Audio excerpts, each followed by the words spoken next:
actors, and they're 50 years old. I believe they started, tomorrow's their anniversary. Opened up Grunts 50 years ago tomorrow, and it's still open. We'll talk to Rich about that and a few other things here after we check on a few things for you. It is 8:48. Let us entertain you's Rich Melman is the co-founder and creative force behind the Chicago-based family-owned restaurant group that now owns, manages, and licenses more than 100 establishments around the country. And it all started June 10th, 1971 with R.J. Grunts. Happy 50th anniversary, Rich. Thank you, Bob. I'm excited. What do you remember about that first week after opening Grunts in Lincoln Park? Well, I actually, I had a lot of different feelings. First of all, I was excited that we finally got it open and I got a chance to do all these things that I had dreamt about for years in a restaurant. And then I was a little bit disappointed because there was no business. I mean, literally, 25 people a day were coming in, which was nothing. And so excited and a little bit disappointed. It was a combination. Were you thinking at that point, forget it, that's it, I got to find another line of work? Did you ever think of giving up? I did actually, but it probably took me about 2 months till I started saying, hey, maybe I really did miss. It was funny because my partner, Jerry, kept saying, no, it's terrific. I hear people talking about it. But, in those days, it wasn't like it is today where you go on the Internet, everybody knows about you in a couple hours. I mean, it was really, truly word of mouth. And there was a period of time there that I said, well, I'm going to have to go out and get a couple jobs, one to pay off the $40,000+ that I signed on for, and the other to live on. So yeah, I did think it could fail. You've said when talking about your original partner, Jerry Orzoff, who died in 1981, that meeting him was a turning point in your life. Why? Well, it was interesting because when I finally decided that I wanted to go out and open my own restaurant, I only had like $9,000 to my name. And so I said, well, I have to raise money. And my goal was to raise $25,000. And literally for $25,000, you could own 25% of lettuce, which would have been a real nice investment today. But I got turned down by so many people, literally 20, 25 people. Everybody I asked turned me down. And finally, I met somebody that believed in me. And and not only that, but he was like an older brother. He was a mentor. He was a lot of things to me.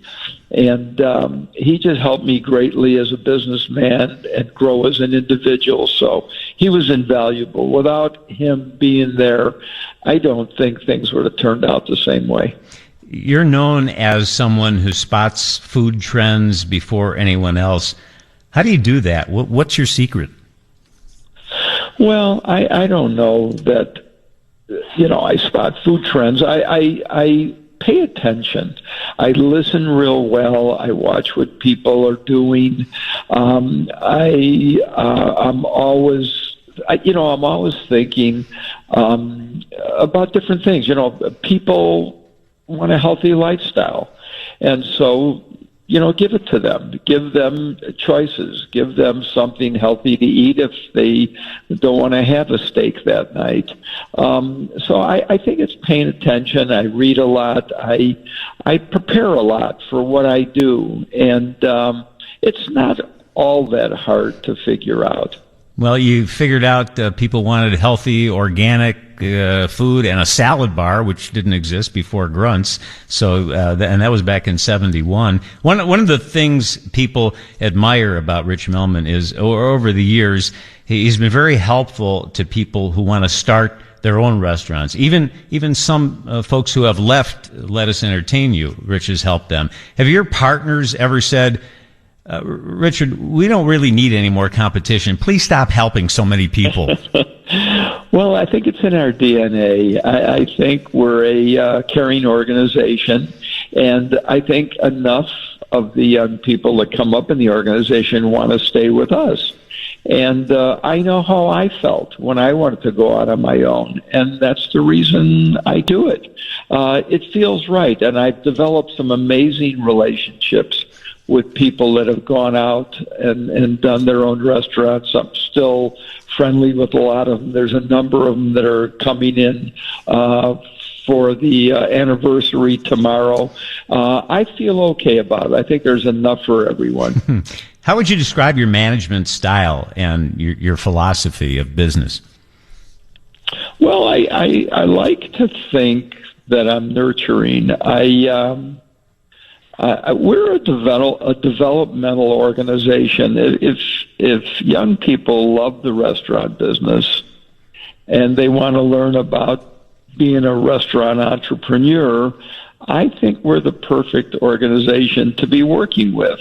And so we're nurturing. I mean, we're disciplined and we're tough, but I think you could learn a lot at Lettuce. And I think my style is, I'm not hyper. I'm sort of calm, but very direct. And I'd say that's what my style is like.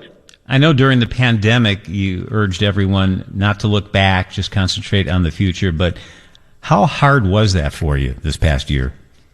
It was very difficult, very, very difficult. I mean, we lost a tremendous amount of money.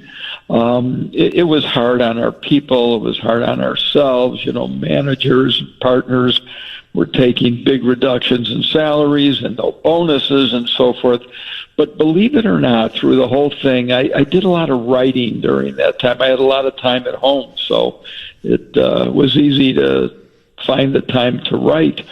And one of the things that I felt was that it could turn out to be one of the greatest lessons that we've ever had in business.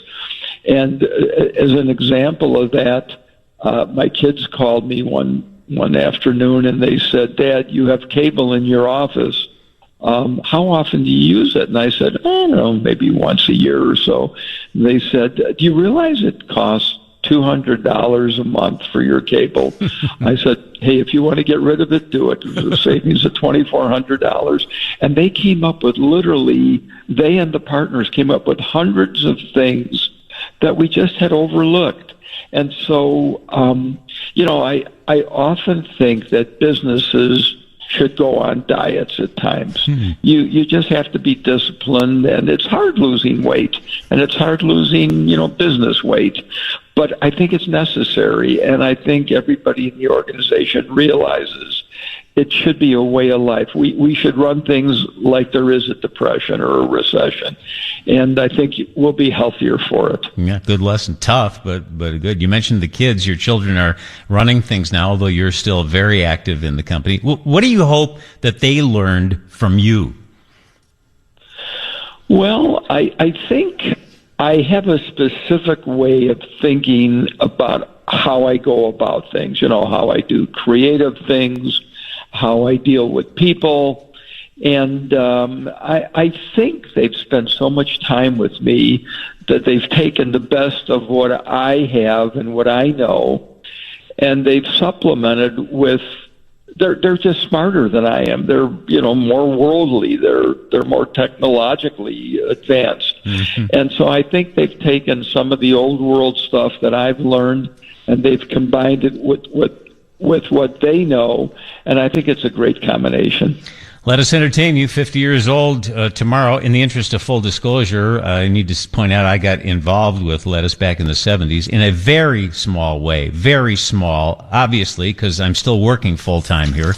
But Rich, you've won all the major industry honors, but the respect and admiration of your friends and competitors has to be your greatest reward. And I know you don't like talking about yourself and doing these interviews, so thank you very much for the time this morning. Bob, you know me well, and we have known each other for many, many, many years. Yeah. Thank you. I appreciate it. I look forward to celebrating with you tomorrow. Be well. Sounds good, Bob. Bye. News at 9 next from the Northwest.